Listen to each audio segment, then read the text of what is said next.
సీఎంపై రాయితో దాడి జరిగిన ప్రాంతంలో దాదాపు 5,000 మంది ప్రజలున్నారట. పైగా అంతా చీకటి.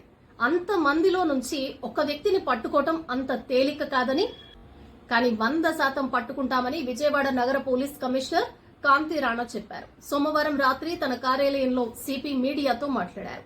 ముఖ్యమంత్రి రోడ్ షో సాగిన మార్గం మొత్తం భద్రతా లోపం తలెత్తకుండా 1,480 మంది పోలీసులను మోహరించామని తెలిపారు.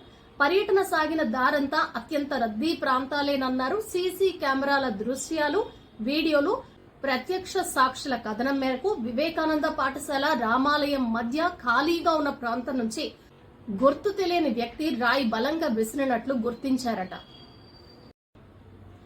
తీవ్ర సంచలనం రేపిన 1996 శిరో ముండనం కేసులో విశాఖపట్నం కోర్టు నేడు తీర్పు వెలువరించనుంది.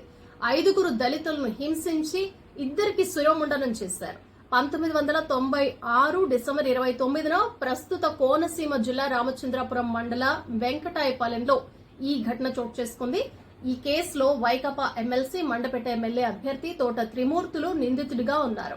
28 ఏళ్ల పాటు ఈ కేసు విచారణ కొనసాగగా 148 సార్లు వాయిదా పడింది. ఈ నేపథ్యంలో న్యాయస్థానం ఇచ్చే తీర్పుపై ఉత్కంఠత నెలకొంది.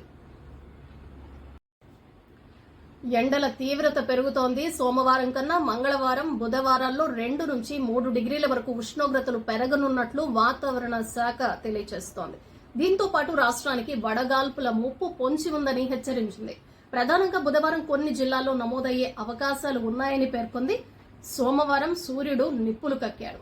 రాష్ట్రమంతటా మధ్యాహ్నం సమయంలో తీవ్రమైన వేడితో జనం అల్లాడిపోయారు.